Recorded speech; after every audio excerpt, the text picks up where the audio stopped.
Escribir un texto no es tan fácil, sobre todo cuando no sabemos cómo usar los signos de puntuación correctamente.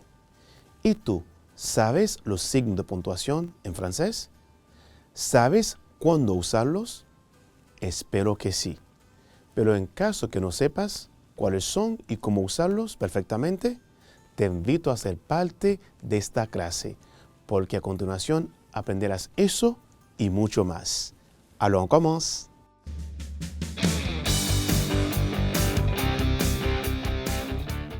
Bienvenue a la clase de français. Es un honor para mí estar aquí una vez más con ustedes para compartir la clase de hoy. Espero que estén listos y listas para tomar la clase del día de hoy. Pero antes, revisemos un poco lo que hemos aprendido en la clase anterior. En la clase anterior, aprendimos sobre los tipos de textos en francés. Vamos a revisar. Presta mucha atención. Los tipos de textos en francés son los siguientes: texte narratif, texte descriptif, texte argumentatif, texte explicatif, texte informatif, texte injonctif et texte expressif. Vamos a revisar cada uno de ellos. Texte narratif. Le texte narratif raconte un fait, un événement en situant son déroulement dans le temps ou dans l'espace. Exemple, hier, je suis allé à la plage, il faisait vraiment beau. Tout le monde était content d'y être. On a mangé du poisson, on a bavardé un peu et on s'est baigné jusqu'à 6 heures de l'après-midi.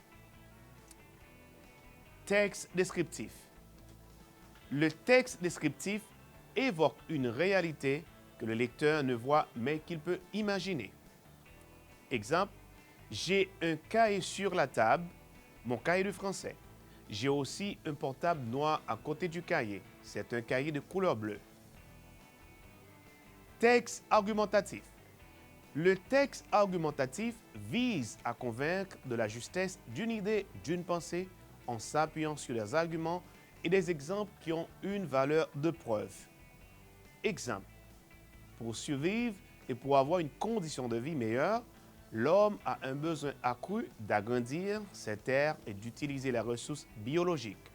En d'autres mots, l'homme détruit l'environnement inconsciemment. On peut vraiment dire que la biodiversité est en danger. Texte explicatif. Le texte explicatif est considéré comme le niveau supérieur du texte informatif. Il prépare l'argumentation et cherche à informer, à expliquer, à rendre plus clair un sujet que le lecteur ou l'interlocuteur est censé ignorer. Exemple, mes parents me disent d'éteindre à la télé pour aller faire un tour en vélo. Mes potes me proposent d'aller voir un match de foot le samedi après-midi. Mais pourquoi tout le monde veut-il faire du sport? Texte informatif. Le texte informatif a pour objectif de renseigner, de communiquer des connaissances sur un sujet donné. Exemple, pour aller à l'étranger, il vous faut un passeport et un billet d'avion. Texte injonctif. Le texte injonctif implique parfois l'ordre ou l'interdiction. Exemple, acheter les plantes au plus vite possible. Texte expressif. Le texte expressif exprime des sentiments et des émotions comme les textes d'analyse logique accompagnés d'effusions lyriques. Exemple, tu ne me croiras peut-être pas, mais ma vie a complètement changé.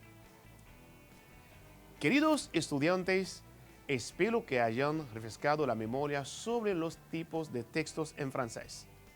Como le dije al principio, hoy aprenderemos los signos de puntuaciones en francés. C'est quoi la ponctuation? Ensemble des signes graphiques non alphabétiques utilisés dans un texte pour noter les rapports syntaxiques entre les divers éléments de la phrase ou de la proposition, les rapports avec le sens, les idées du texte, les variations d'ordre affectif, intonation, rythme, mélodie de la phrase. ¿Qué es la puntuación? Es un conjunto de signos gráficos no alfabéticos utilizados en un texto para notar las relaciones sintácticas entre los diversos elementos de la oración o de la proposición. Las relaciones con el significado, las ideas del texto, las variaciones afectivas, intonación, ritmo, melodía de la frase. Los signos de puntuación en francés son los siguientes. Les signes de ponctuation, au nombre de 10, donnent des indications précieuses pour la lecture et la compréhension du texte. Ils marquent les pauses et les inflexions de la voix dans la lecture en fixant les rapports entre les propositions et les idées. Le point marque la fin d'une phrase dont le sens est complet.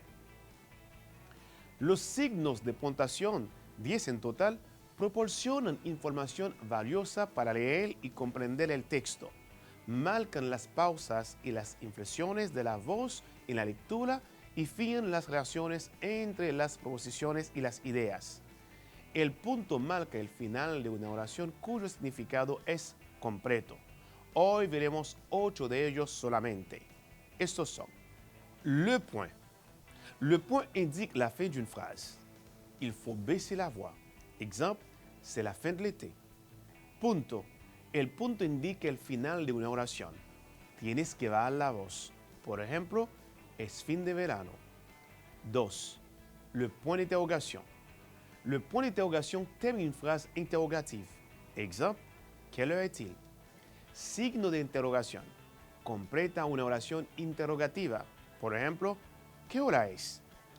3. Le point d'exclamation. Le point d'exclamation termine une phrase exclamative ou impérative. Exemple, sors d'ici tout de suite. El signo de exclamación finaliza una oración de exclamación o imperativa. Exemple, fuera de aquí ahora. 4. La virgule. La virgule permet de faire une courte pause ou de détacher un mot ou un groupe de mots. Exemple, c'était l'hiver, il neigeait. Cette chanson, je la connais par cœur. La coma. La coma se utiliza para pausar o separar una palabra o grupo de palabras. Por ejemplo, era invierno, estaba nevando y esta canción me la sé de memoria. 5. Les deux points. Les deux points permettent d'introduire une énumération, une explication, de rapporter un discours, une citation. Exemple, chez l'épicier, il y a des légumes, des fruits, des laitages. Los dos puntos permiten introducir una enumeración, una explicación, informar un discurso o una cita. Por ejemplo, en la tienda hay verduras, frutas, productos lácteos. 6. Le point virgule. Le point virgule permet de faire une pause plus longue. Exemple, j'aime beaucoup faire du vélo. J'en fais tous les jours. El punto y coma. Este te permite hacer una pausa más larga. Por ejemplo, me gusta mucho andar en bicicleta. Lo hago todos los días. 7. Les guillemets. Les guillemets et le tiret servent à écrire un dialogue. Les guillemets indiquent le début et la fin du dialogue. Le tiret, le changement d'interlocuteur. Exemple, papa me dit. As-tu fini tes devoirs? Oui, papa, répondis-je. Comillas y guión. Se utilizan para escribir un diálogo. Las comillas indican el comienzo y el final del diálogo, mientras que el guión, el cambio de hablante. Por ejemplo, papá me dijo, ¿has terminado tu tarea? Sí, papá, respondí. 8. Les parenthèses. Les parenthèses servent à faire un commentaire, apporter une précision. Exemple, avez-vous trouvé les chaussures? Les rouges. El paréntesis se utiliza para hacer un comentario, para proporcionar una aclaración. Por ejemplo, ¿encontraste los zapatos? Los rojos. Repite después de mí. Le point. Le point d'interrogation. Le point d'exclamation. La virgule. Les deux points. Le point-virgule. Les guillemets et le tiret. Les paréntesis. Para poner en práctica los signos de puntuación, escucha atentamente el siguiente texto. Presta mucha atención a los signos. Les Français ne mangent pas beaucoup au petit déjeuner. En général, les adultes boivent un bol ou une grande tasse de café ou de café au lait. Le café est assez fort. Quand le café n'est pas fort, on dit que c'est du jus de chaussette. Souvent, on ajoute un peu de sucre. Depuis quelques années, on remarque qu'il y a de plus en plus de Français qui boivent du thé le matin. C'est souvent du thé en sachet, mais le thé reste un produit assez élitiste. On n'a pas l'habitude d'en boire comme c'est le cas en Angleterre ou en Asie. Concernant les enfants, ils ne boivent pas de café, ils boivent plutôt du chocolat chaud.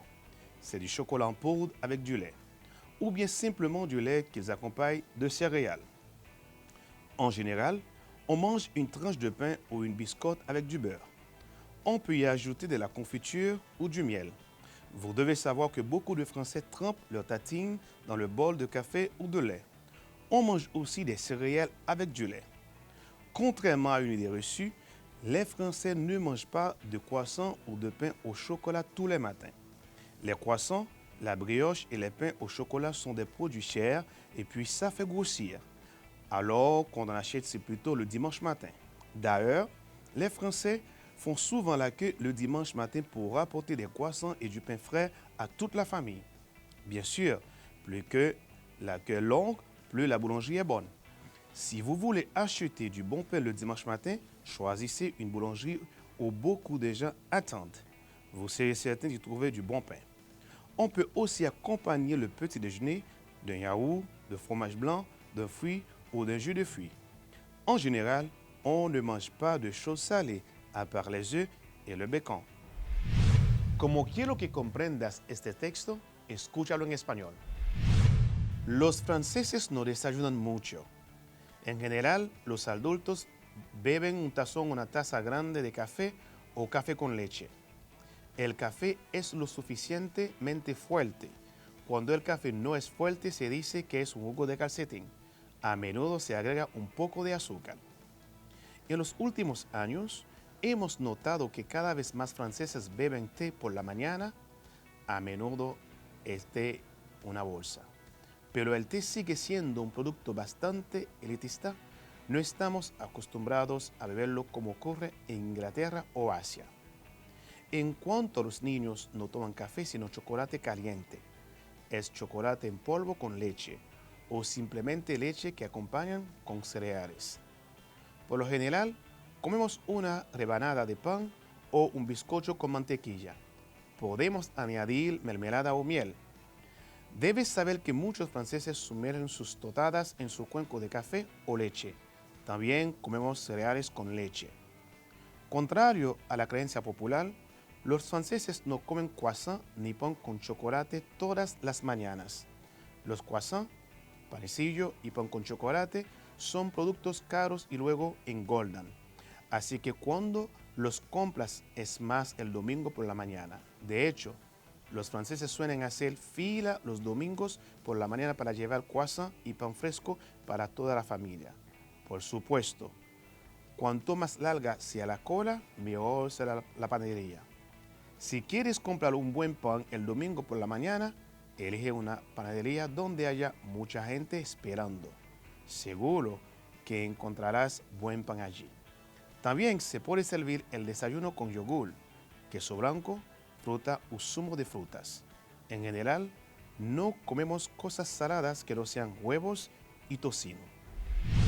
Escuchemos el texto en francés de nuevo para luego contestar algunas preguntas. Les Français ne mangent pas beaucoup au petit déjeuner. En général, les adultes boivent un bol ou une grande tasse de café ou de café au lait. Le café est assez fort. Quand le café n'est pas fort, on dit que c'est du jus de chaussette. Souvent, on ajoute un peu de sucre. Depuis quelques années, on remarque qu'il y a de plus en plus de Français qui boivent du thé le matin. C'est souvent du thé en sachet, mais le thé reste un produit assez élitiste. On n'a pas l'habitude d'en boire comme c'est le cas en Angleterre ou en Asie.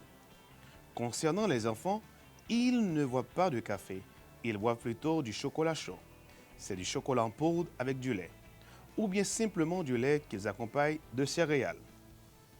En général, on mange une tranche de pain ou une biscotte avec du beurre. On peut y ajouter de la confiture ou du miel.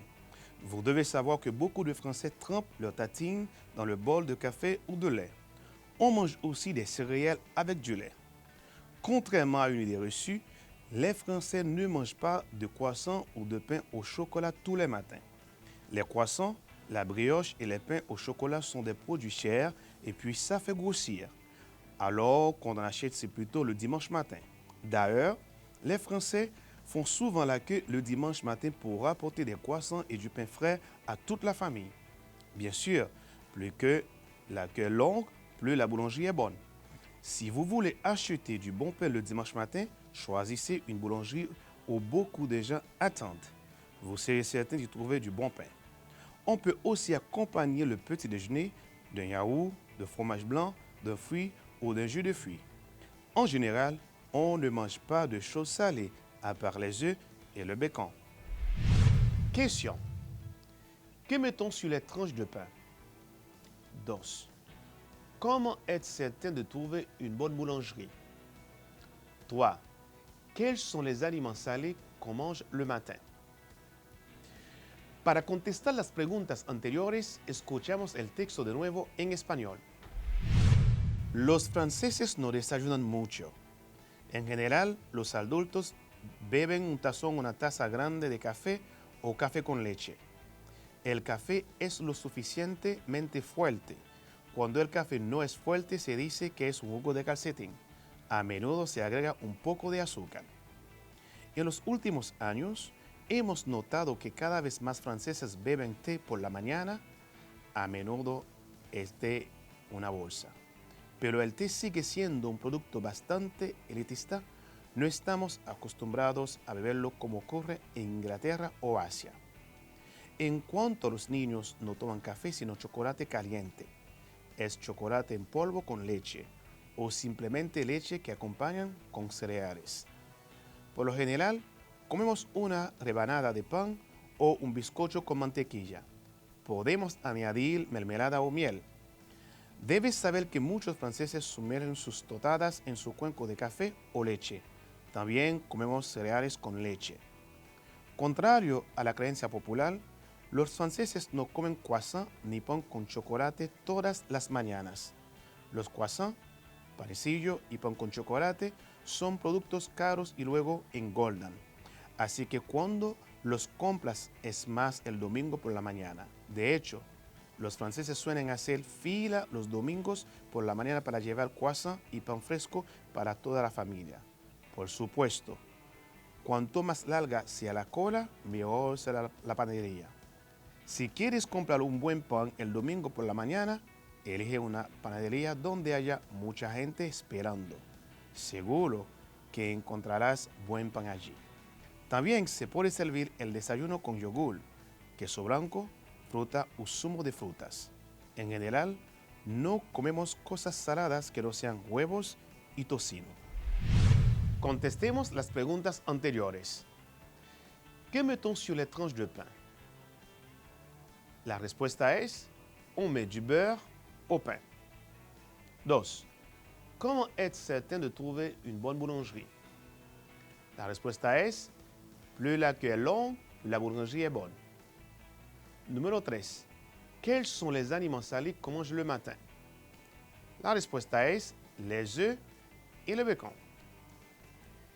Queridos estudiantes, espero que hayan entendido perfectamente el texto, así como notar los signos mencionados anteriormente. ¿Qué hemos estudiado el día de hoy? Hoy aprendimos los signos de puntuación en francés. Revisemos una vez más. Le point. Le point indique la fin d'une phrase. Il faut baisser la voix. C'est la fin de l'été. 2. Le point d'interrogation. Le point d'interrogation termine une phrase interrogative. Exemple, quelle heure est-il? 13. Le point d'exclamation. Le point d'exclamation termine une phrase exclamative ou impérative. Exemple, sors d'ici tout de suite. La virgule. La virgule permet de faire une courte pause ou de détacher un mot ou un groupe de mots. Exemple, c'était l'hiver, il neigeait. Cette chanson, je la connais par cœur. 5. Les deux points. Les deux points permettent d'introduire une énumération, une explication, de rapporter un discours, une citation. Exemple, chez l'épicier, il y a des légumes, des fruits, des laitages. 6. Le point-virgule. Le point-virgule permet de faire une pause plus longue. Exemple, j'aime beaucoup faire du vélo. J'en fais tous les jours. 7. Les guillemets et le tiret servent à écrire un dialogue. Les guillemets indiquent le début et la fin du dialogue. Le tiret, le changement d'interlocuteur. Exemple, papa me dit, as-tu fini tes devoirs? Oui, papa, répondis-je. 8. Les parenthèses. Les parenthèses servent à faire un commentaire, apporter une précision. Exemple, avez-vous trouvé les chaussures? Les rouges. Répète après moi. Le point. Le point d'interrogation. Le point d'exclamation. La virgule. Les deux points. Le point virgule. Les guillemets et le tiret. Les paréntesis. Queridos estudiantes, espero que hayan disfrutado la clase de hoy. Para mí ha sido más que un honor compartir esta clase sobre los signos de puntuación con ustedes. Recuerden que el virus no se ha ido todavía y debemos seguir cuidándonos también a los demás. Y con una máxima les digo, acepta la responsabilidad en tu vida. Sé consciente de que serás tú quien te llevará a donde quieres ir, nadie más.